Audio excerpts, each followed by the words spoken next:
Halo teman-teman, terima kasih sudah klik video ini. Apa kabar kalian semua? Semoga dalam keadaan yang sehat dan bahagia.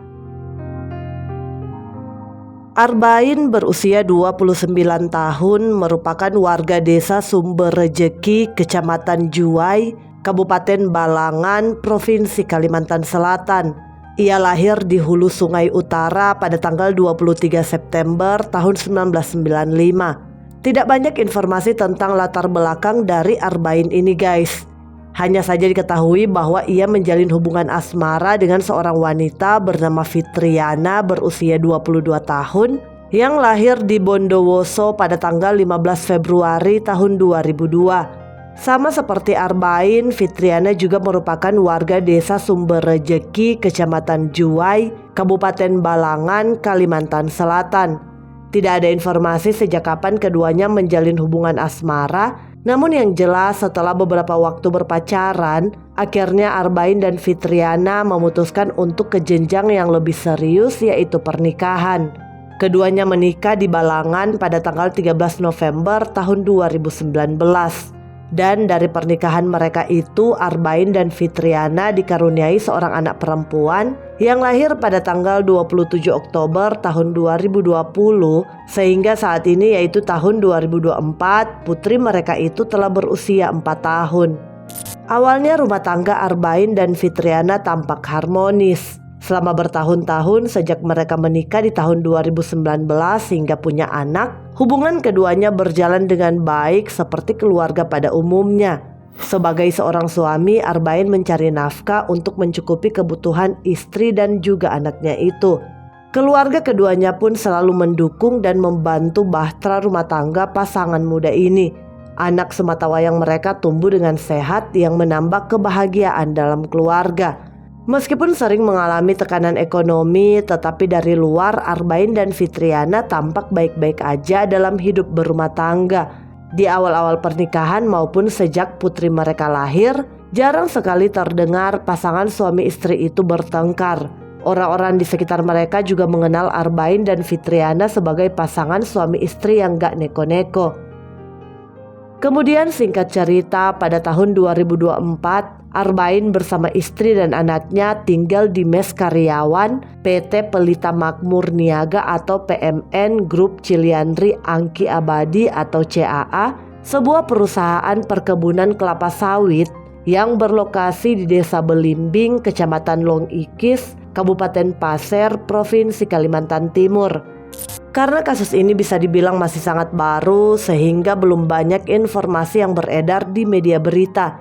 Jadi belum ada info siapa saat itu yang bekerja di perusahaan tersebut, apakah Arbain atau Fitriana, atau mungkin mereka memang hanya tinggal di sana. Namun yang jelas saat kasus ini terjadi, keluarga kecil mereka selama beberapa waktu telah tinggal di mes tersebut. Dari Kabupaten Balangan, Kalimantan Selatan, mereka merantau ke Kabupaten Pasir, Kalimantan Timur, berharap kehidupan keluarga mereka akan lebih baik. Tetapi sayangnya selama beberapa waktu terakhir, rumah tangga Arbain dan Fitriana mengalami masalah, sehingga keduanya menjadi sering cekcok. Dikatakan bahwa pertengkaran keduanya dipicu oleh masalah ekonomi. Dengan kebutuhan hidup yang semakin banyak sejak kelahiran putri pertama mereka, membuat Arbain dan Fitriana sering mengalami tekanan ekonomi, yang sebenarnya hal itu lazim atau sudah biasa terjadi pada sebagian besar keluarga lainnya. Tetapi sayangnya jalan keluar yang diambil oleh Arbain atas masalah dalam rumah tangganya tersebut sangat di luar nalar dan membuat sebagian orang syok bahkan trauma. Oke guys, sekarang kita masuk pada kronologi kejadian kasus ini yang telah beredar luas di media berita. Sedikit disclaimer aja bahwa semua informasi yang kami sajikan dalam video ini kami rangkum dari berbagai media online seperti artikel maupun berita nasional TV. So guys, semuanya bermula ketika beberapa waktu belakang Arbain dan Fitriana sering cekcok masalah ekonomi. Dan dalam percekcokan tersebut, Arbain mengaku bahwa sang istri sering minta cerai.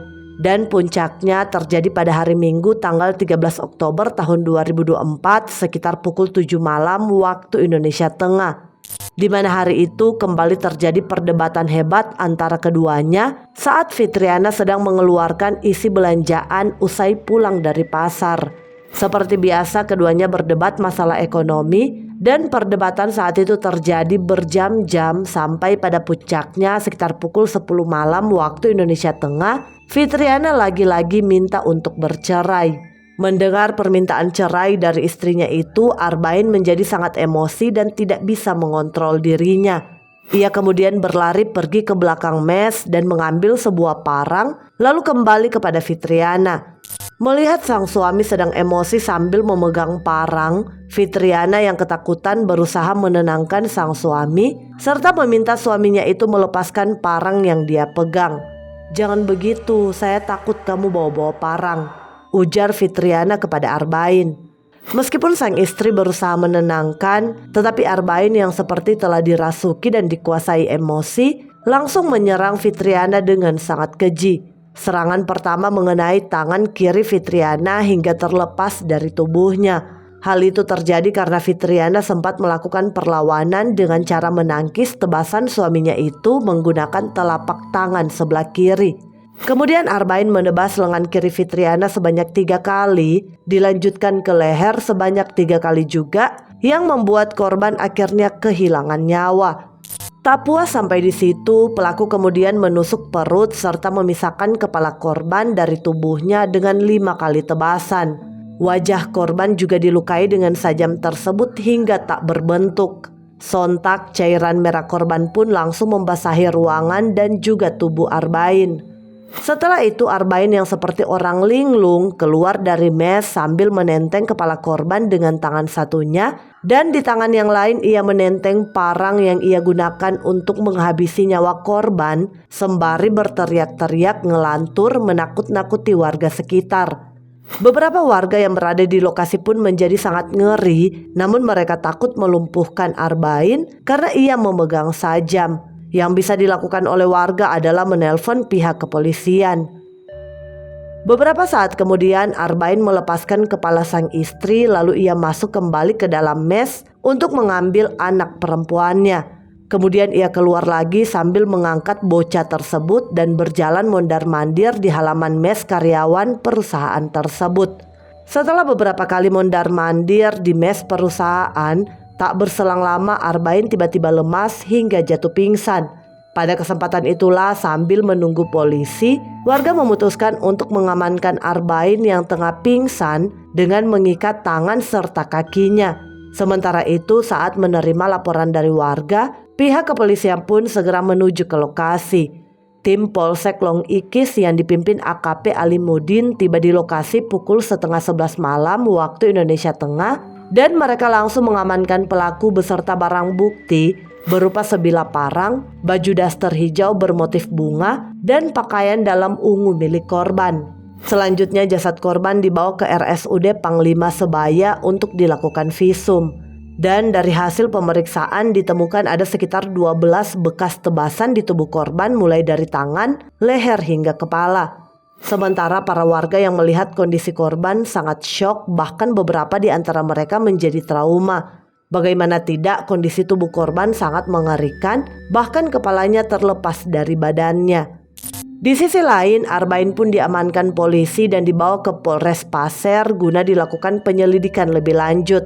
Kapolres Pasir mengatakan bahwa Arbain menyesal atas tindakannya, dan setelah kejadian pelaku juga masih kebingungan. Katanya saat itu Arbain masih linglung, jadi apa yang ditanyakan oleh penyidik jawabannya berbeda-beda. Sementara untuk kondisi kejiwaan pelaku, Kapolres mengklaim bahwa yang bisa menentukan itu dari pihak psikiater, dan sekarang pelaku sudah berada di sel tahanan Polres Pasir. Pelaku ditempatkan di sel tahanan khusus untuk menghindarkan pelaku dari hal menyakiti diri sendiri. Dan untuk motif dari kasus ini, Kapolres mengklaim bahwa pelaku dan korban yang adalah pasangan suami istri sering terlibat cekcok. Dari keterangan pelaku, korban selalu menuntut dari segi ekonomi dan mengancam minta cerai sehingga membuat pelaku emosi dan mengambil parang lalu menghabisi nyawa korban. Pemeriksaan kejiwaan pun dilakukan terhadap Arbain, dan hasil pemeriksaan sementara menunjukkan bahwa tidak ada kelainan jiwa dari pelaku. Tetapi polisi akan terus mendalami kondisi kejiwaan pelaku tersebut secara bertahap. Selain itu, penyidik juga memeriksa 4 orang saksi, yakni tetangga mes yang mendengar cekcok pelaku dan korban di malam kejadian dan juga melihat langsung pelaku membawa kepala korban berjalan-jalan di sekitar mes. Diketahui juga bahwa anak korban dan pelaku berada di dalam rumah saat kasus ini terjadi. Tetapi kondisi bocah tersebut masih seperti biasa, seperti tidak mengetahui apa-apa, apalagi umurnya juga masih 4 tahun gitu loh. Dan Putri Sematawayang, pelaku dan korban yang berusia 4 tahun itu, beberapa hari setelah kejadian sempat diasuh oleh staf perusahaan PT Pelita Makmur Niaga atau PMN. Bocah tersebut dirawat sementara oleh staf perusahaan dengan pengawasan personil kepolisian Polres Pasir dan Polsek Long Ikis di klinik perusahaan. Untuk pola pengasuhan yang dilakukan, pada siang harinya diasuh oleh bidan di klinik perusahaan. Lalu saat malam hari rencananya bocah tersebut baru akan dibawa ke rumah keluarga dari orang tua korban di Desa Belimbing yang juga merupakan mantan karyawan perusahaan PMN. Namun sebelum polisi menuju ke kediaman orang tua korban, ternyata waktu itu orang tua korban sudah dalam perjalanan menuju ke Kabupaten Pasir setelah menerima informasi tentang penghilangan nyawa anak mereka yang dilakukan oleh sang menantu. Orang tua korban tersebut berdomisili di Kabupaten Berau dan setelah tiba di Kabupaten Pasir, mereka pun langsung berkunjung ke Mapolres Pasir untuk melihat pelaku dan paling utama untuk menjemput cucu mereka. Keluarga tentu saja tidak pernah menyangka kasus mengerikan ini akan terjadi kepada Arbain dan Fitriana. Karena selama ini Pak Sutri yang tinggal jauh dari keluarga tidak pernah terbuka masalah rumah tangga yang sedang mereka alami. Sehingga keluarga mengira rumah tangga Arbain dan Fitriana sedang baik-baik aja. Ya, kalaupun ada cekcok sedikit-sedikit tentu saja sebuah hal yang lazim terjadi dalam rumah tangga. Tetapi tidak pernah terbayangkan entah apa yang merasukinya, Arbain akan mengambil langkah yang sangat di luar nalar. Orang-orang yang mengenal mereka juga tentu saja sangat syok dengan tragedi ini. Dari foto-foto yang mereka bagikan di media sosial, pasangan suami istri muda itu terlihat harmonis dan saling mencintai. Namun sayangnya pernikahan yang telah dibangun selama kurang lebih 5 tahun itu harus berakhir dengan tragis yang tentu saja akan berimbas pada anak sematawayang mereka yang harus kehilangan sang ibu untuk selamanya, sementara ayahnya harus dipenjara. Tentunya kita semua berharap bocah tersebut tidak trauma, dia tumbuh menjadi anak yang sehat, kuat, dan sukses kelak. Sementara itu jasad Fitriana telah dimakamkan usai divisum. Ia dimakamkan di pemakaman khusus karyawan PT PMN pada hari Senin tanggal 14 Oktober tahun 2024. Nah, karena kasus ini masih baru dan penyelidikan masih berjalan, so kita masih menunggu hukuman apa yang nantinya akan didapatkan oleh pelaku. Namun atas perbuatannya pelaku dijerat pasal 338 KUHP dengan ancaman hukuman maksimal 15 tahun penjara. Oke guys, sekian dulu ceritaku. Sampai jumpa di video selanjutnya. Bye.